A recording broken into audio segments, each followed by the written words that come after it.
I'm here today to talk to you about innovation at HealthShare New South Wales. About 6 months ago, oh thank you Mel, and grab a clicker.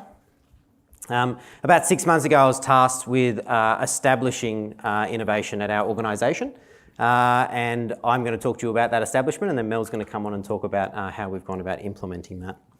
So how do we establish innovation? Before I talk to you about that, it's probably important I talk to you about who we are, because many of you are probably sitting there going, what is a HealthShare?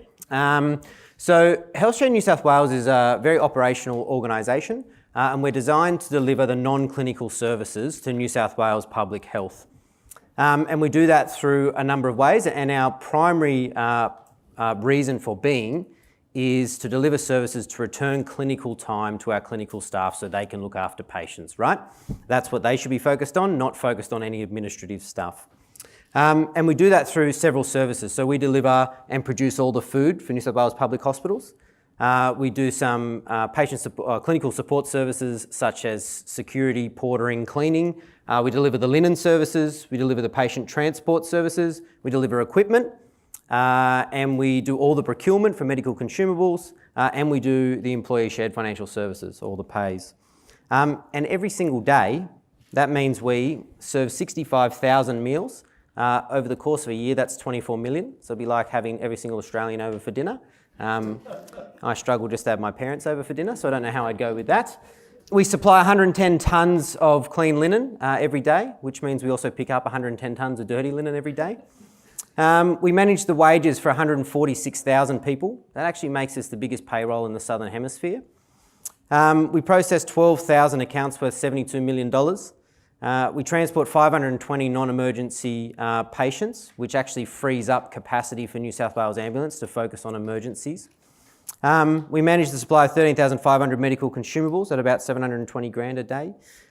We travel logistically 19,600 kilometres every day, which is to Perth and back 5 times. And we provide 260 items of equipment and organise equipment repairs for a further 80. And that's really, really important to bed flow for our LHDs, so that provides additional capacity for our hospitals. And finally, we manage 150 kitchens across New South Wales. And we've included that one on there because that's really, really important, particularly in our rural areas. Those hospitals tend to be the biggest employers in town, and our people who work there are very, very proud community members and very, very strong links to their community. So that's what we do and who we are. So what does that tell you about HealthShare New South Wales? I'm assuming that tells you that we're quite large, we're quite varied, and we're quite complex. But the other thing it should tell you is that we're quite operational. You know, we have 7,000 staff. More than 90% of them are on the front line delivering services. They're not in offices. And what that means is the very first part that we had to get right was the perception of innovation to its establishment. So most people, when they understand or consider or think about innovation, they're thinking about this. They're thinking about robots. They're thinking about driverless cars. They're thinking about smartphones. Now, the majority of our workforce, if we wanted to engage and harness their thoughts and their abilities, we're not going to win them over with innovation jargon and talking to them about very, very large, very complex solutions that I personally would have absolutely no idea about. What we needed to do was make it real and make it tangible for them. And I want to give you a really quick example. This is what reality for innovation looks like at HealthShare New South Wales. So when I was doing one of my site visits, I visited our kitchen in Armidale. One of the absolutely fantastic site managers there was wandering me around and showing me the plating line. And on one of the trays was a couple of pieces of bread with some plastic over the top, and it had a little sticky dot on it. And I, being very curious, said, "What's the sticky dot?" And she said, "Well, one of our staff actually realised that when we bag the bread up, we put it all aside, and occasionally it's not till the next day we put it on, and every now and then we were having stale bread, and we'd have to throw it out. So you'd either get customer complaints, you'd have to go back and do that, or you'd notice it was stale, you'd throw it in the bin." And so we started putting sticky dots on, and she started to walk off. I said, "Oh, hang on." I said, "And what was the outcome of that? What did that do?" "Oh, we don't get any complaints about that anymore, and we've probably reduced about 20% of the bread we purchase." "Oh, okay." She said that very nonchalantly, like, whatever. In that site, that's a couple of grand probably in a year. We have 150 kitchens. We serve 24 million meals. That's back of the envelope, hundreds of thousands of dollars, if not millions of dollars, just in that simple idea. So by making innovation simple and tangible, and making it about things that can help people in their daily lives. It's about helping them as well and helping our customers. We can really start to embed that concept in our business. So that was the starting point for getting buy-in. But we also needed to get further buy-in than that, right? So we had to get that perception right, and then we had to get buy-in from the rest of the business. And we did that through a very simple three-step approach: consultation and co-design, acknowledging the challenge, and a simple process. So if we go to consultation and co-design first, that seems like a really simple first step for getting buy-in, right? Talk to people. But it's so very often overlooked. And if you see on this screen here, these are all the people we met with in the first couple of months before starting this journey. That was really quite an intensive period and something that really enabled us to make sure that we leveraged the best learnings we could. We covered 3 core groups. We first looked at New South Wales Health. There's some fantastic work going on across the rest of New South Wales Health in our LHDs and in our pillars. And a lot of them are working with fantastic innovation consultants. A lot of them are doing some fantastic stuff. And we wanted to, the word I use is appropriate rather than steal. I had an English teacher who first told us that Shakespeare appropriated his plays, and she did not like it when we said so he stole all his work. So we appropriate a lot of the stuff that we learn from the rest of New South Wales Health, and there were some fantastic things going on. The second one, and it was through partnerships created from Hargraves, so I thank you for that, Alan. That's a little plug. I expect a drink this evening out of that. But really, those really strong connections around other New South Wales government organisations that are doing this, that are about the same size, that are also operational in nature, that have a geographic spread. And one of the key ones we worked with there was Transport New South Wales, who was doing some wonderful stuff as well. And then finally, thirdly, and the bit that usually is overlooked the most when you're talking consultation and co-design, it's actually our own business. It was actually HealthShare New South Wales. So just because we didn't have an innovation program yet, didn't mean there weren't wonderful innovations going on, similar to the sticky dot. We have an incredible track record of service delivery, and we really wanted to connect in with our continuous improvement team, with our customer experience team, and with our culture team, because as we know, much of this is about a culture change. The second one was acknowledging the challenges. So one of the best things that consultation co-design did was it told us all the great things going on, but it also told us all the things that people were fearful of with innovation. It told us all the things people had done before and the things that people wanted to say to us, this won't work because.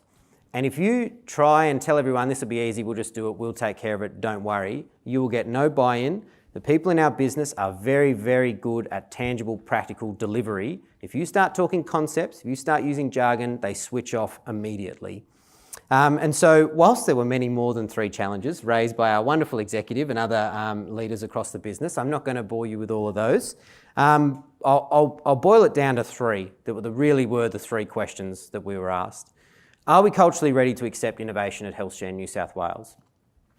Wonderful question. We're on a huge journey at the moment culturally as an organisation. We use the Organisational Cultural Index, the OCI tool, and that's shown that whilst over the last 4 years we've had great progress, we still have a way to go.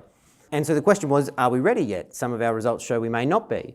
Well, we tried to flip that and we said, ultimately, this is really about rewarding and recognising our people and the hard work they're doing and the ideas they're coming up with. We actually think we can boost the cultural results. We think rather than waiting until you're ready, why don't we introduce something that will actually help push those cultural results up further?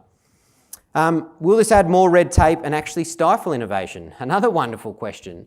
When someone comes in and says, we're going to build a process about innovation, I don't want to know about it. Please, we've got 100 processes already. Please don't tell me about another process. And so the way we worked through that with all of our team members and all of our teams was to say, we know we already have processes. We have a PCMO process. We have a continuous improvement process. What we're going to do is we're going to make it simple, which I'll show you on the next slide, and we're going to make it fit within our existing processes. Nothing is going to change. And then finally, people are busy. We already have so many projects on. Was that me that added that one? It could have been because the PCMO also sits within my remit. We have 90 projects on as a business. There are so many things on. We're all being asked to do more with less. Every budget that comes out, we're trying to shrink these costs. We know about the pressures going on in the government right now. Why would we throw innovation on top of this?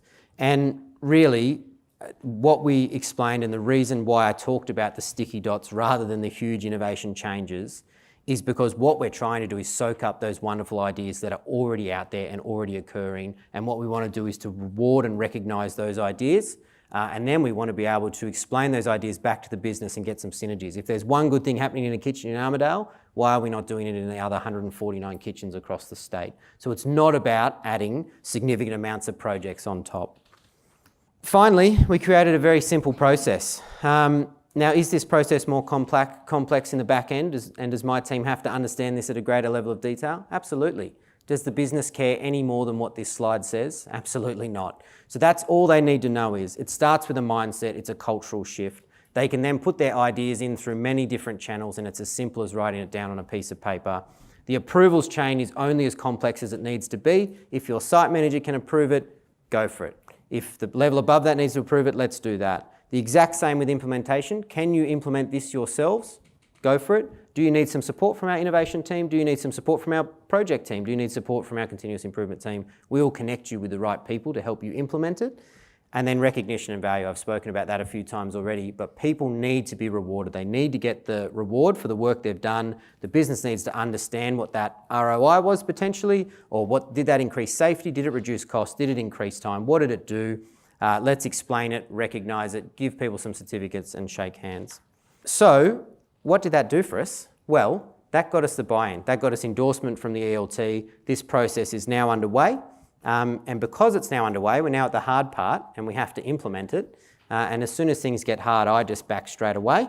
So I handed everything off over to Mel and her team to actually do the hard yards of implementing. So I'm going to hand over to Mel to talk through where we're up to and how that implementation's going. Thanks.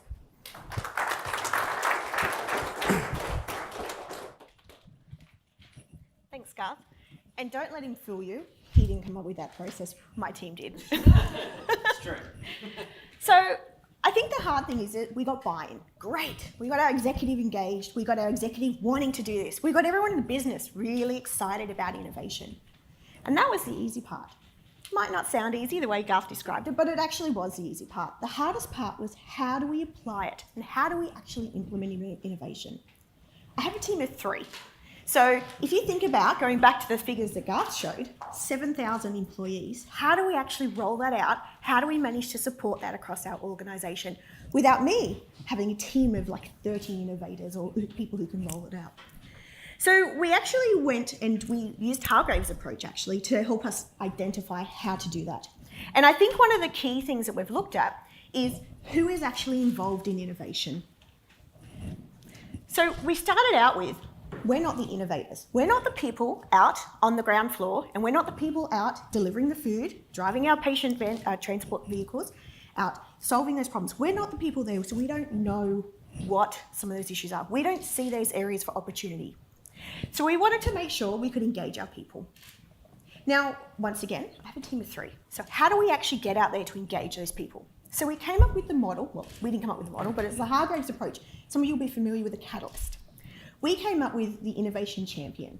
So we flipped the wording around to be champion, because champion is something that resonates quite strongly in our organisation.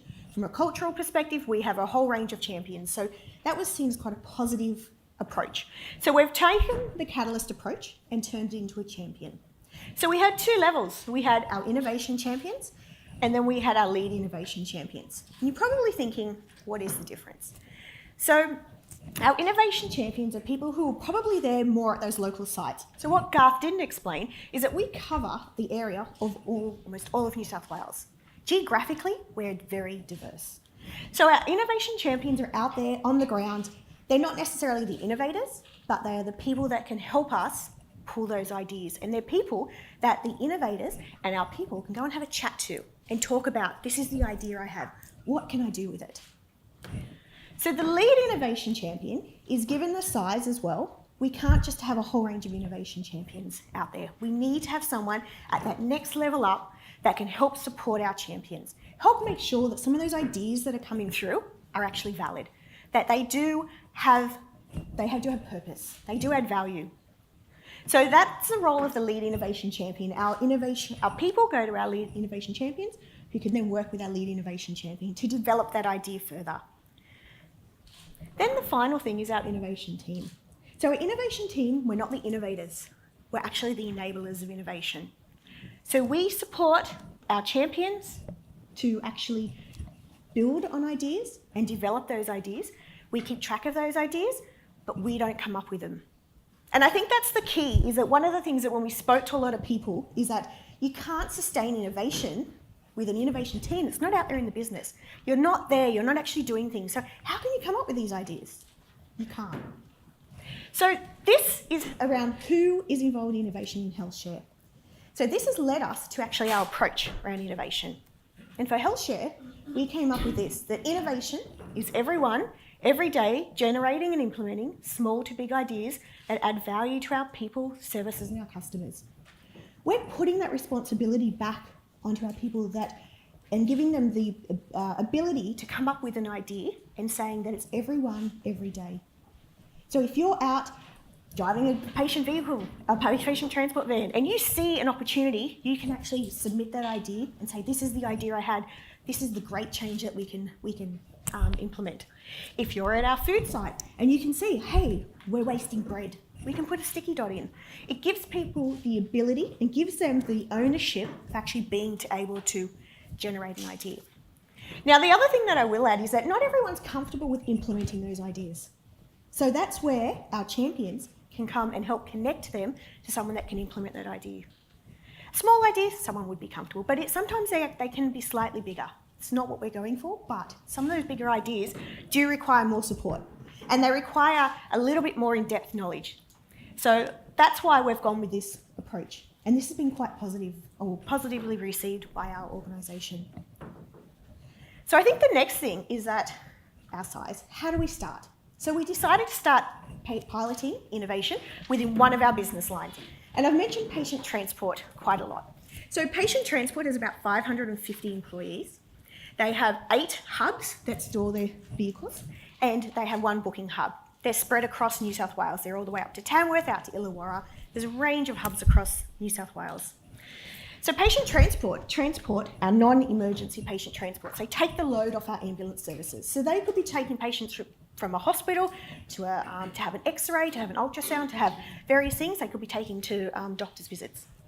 So the service that they offer is quite general. So can I just ask, how many people have actually seen one of our green ambulances out there? Excellent. Did you know that they were part of HealthShare? No. Yes? Belinda had she already knew the question. So patient transport. So what we wanted to do when we were piloting our approach to innovation, we actually wanted to pilot it with something that was realistic, it was operational, something that was geographically diverse, and something that had quite a large number of employees spread across a different area. So we could make sure that our approach and the way we're doing innovation would actually work, and we could scale it up to roll out across more of our business. And I think that's the key when I look around the room and I see some of the organisations like transport, you're very similar to us. You're quite large, you're geographically diverse, how do you have a range of service offerings, so how do you actually roll it out? So that's why we decided to pilot. So a couple of the things that came out of our pilot was success. So as I said, we have our innovation champions. We put that out as an expression of interest. We got people to put their hand up and say, I want to be part of innovation. We had a huge response. We narrowed it down to 21 innovation and lead innovation champions across patient transport. So it's 550 staff, and we've got 21 people at almost every single hub. So that they're the people that our people who are coming up with ideas can actually go to. In the first month of our pilot, we had 30 ideas come through, which was wow. I was happy when we got the first idea, but we've had 30 ideas come through in the first month. So far, we're now up to 50 ideas, and we're 1.5 months in. So I think that shows that people are out there, they have these ideas, they know where you can see, they see opportunities, they know where you can make improvements. The other thing that we do have is, in terms of ideas, we've had a number of ideas already supported, endorsed, to be implemented. And I think that's the key. If you think about the actual definition of innovation, is coming up with the ideas is great, that's around creativity, but innovation's actually implementing those ideas. So out of those 30 ideas, we've had 5 endorsed to be implemented. They're still in the process of being implemented, but that shows that we are innovating. The other thing that we have done, and Garth touched on it, was around recognition. So we've also gone back and had a look at previous projects and previous work, and we're recognising previous innovations that have come through our organisation. So one of the things that when we did the co-design and the collaboration is that we found out, often one of the other messages we got, but we already innovate. So why do we need this? Of course, we already innovate. We wouldn't be sustainable and we wouldn't be competitive if we didn't. But when we look at those ideas, there's lots out there. So we want to go back and recognise those ideas.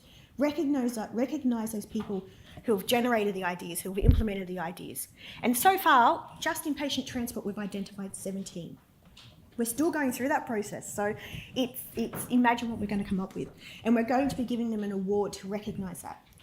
At HealthShare, we do have a range of awards that already exist. So we have a recognition in the moment, which is something quite simple. It's a card. Somebody can write on a card, great work. This was a really good idea. This is the opportunity we saw. We also have a CE Innovator Award. So every 12 months, there's an award generated by a CE. But there's something in the middle that's missing. So at the moment, what we're doing is we're working with Hargraves, and that's what will be these 17, is that in between. So it recognises people's roles in innovation, from the ID generator to the SME, to the implementer, to actually somebody who supported that idea. That's how we're starting to get that cultural shift and that cultural change in our organisation to support innovation, which we have attempted it before and we didn't get. So that's why the approach we've taken is really to address a lot of those cultural change and to get people on board. But in the next 12 months, what we want to do is grow our network of innovators. We want to embed innovation across our organisation, continue to roll it out across our rest of our service lines. Within 2 years, what we would like to start doing is start to align our innovation campaigns strategically. Now that's longer term. We really want to focus on getting those small ideas now, but we're going to be refreshing our strategy, and that'll be for the next 3 years. So how do we actually start to align innovation to our strategy? And then longer term, we want to really scale up to look at those big ideas. So at the moment, we're not mature enough to do that as an organisation.